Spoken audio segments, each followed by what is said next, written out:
Eto na nga mga chong, marami tayong basketball updates. Gilas versus Jordan, closed door tune-up. Ano nga ba talaga ang nangyari sa laban? Kaninang madaling araw ay tuluyan nang natapos ang final tune-up game ng Gilas Pilipinas bago ang FIBA Asia Cup. At guess what? Kalaban nila ang Jordan sa isang closed door game. Walang crowd, walang media, pero may laban. So ano nga ba ang nangyari? Yan ang ating pag-uusapan. Ang Gilas at Jordan, ilang beses nang nagkaharap dati sa FIBA World Cup at Asian Games. Familiar na ang isa't isa. Kaya naman kahit sikreto lang ang laro, alam mong seryoso dahil ito na rin ang last tune-up game ng Gilas bago sila sumabak sa FIBA Asia Cup sa Saudi Arabia. So tumalon na nga tayo sa nangyari. Sa first half pa lang, lumamang na agad ng malaki ang Gilas. 40-29 ang score.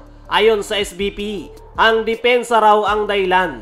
Maganda yung pinakitang depensa ng ating national team. Isang magandang sign para sa Gilas. Di man mataas ang puntos, pero ramdam mong dikit ang bandayan. Bihirang makashoot ang Jordan dahil sa extra effort ng Gilas sa kanilang depensa. Di man natin napanood at wala tayong makikitang actual visual, pero sure ako na masikip sa loob, puro contest sa labas. Ganyan ang depensang Pinoy. Pagdating ng third quarter ay sumubok na bumawi ang Jordan, pero hindi sila nakalapit ng todo. Gilas pa rin ang may control at matapos ang third quarter, 55-47, lamang pa rin ang Gilas. Pero ito na nga yung pinakamahalaga. Ang fourth quarter, dito na bumomba ng 3 ang Gilas Pilipinas kung saan pinangunahan ni Kevin Kiambao. Maganda yung pinakita niya nung tune-up game kontra Macau Blackbirds at naipagpatuloy niya kontra Jordan. Nandyan rin sila Dwight Ramos, Scottie Thompson at ang pinaka-crucial 3 ay yung kay Calvin Oftana. Isa pa yan sa magandang balita sa ating national team.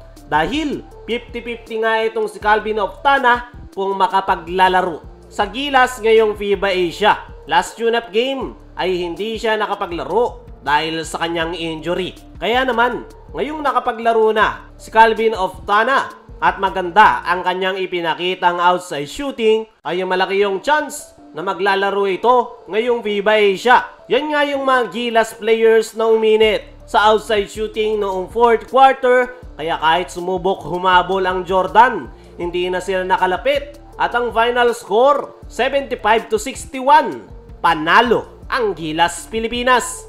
Low scoring game, pero napaka-solid ng teamwork at shooting. At higit sa lahat, last tune-up game na ito ng Gilas bago ang totoong laban sa FIBA Asia Cup. Kung saan makakalaban natin sa August 7 ang Chinese Taipei. Para sa akin mga chong, ay masasabi kong handa na ang Gilas Pilipinas sa kanilang magiging kampanya ngayong FIBA Asia. Kahit wala pa si Kai Sotto, ay base sa kanilang mga naging tune-up game kontra Macau Blackbirds at nito lang kontra Jordan, ay masasabi nating handa na ang ating national team. Late man sila na nagsama-sama, ay nagawan pa rin ng paraan ni Coach Tim nang dahil yan sa continuity ng kanyang lineup. Hindi nga papalit-palit ng players si Coach Tim at ang resulta, hindi sila nag-ball sa practice, konting warm-up lang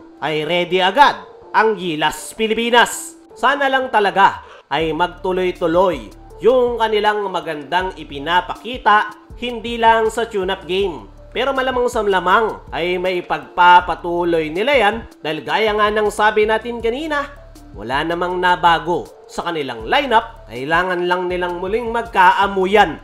At once nga na mangyari yan, ay malamang sa malamang ay malayo ang kanilang mararating dahil meron na nga silang solid teamwork, lalong-lalo na ang kanilang team chemistry. Kaya mga chong, base sa ipinakita ng Gilas Pilipinas, handa na nga ba sila sa FIBA Asia? Ano rin sa tingin mo yung mga dapat pa nilang i-improve sa kanilang laro? I-comment mo lang dyan sa ibaba.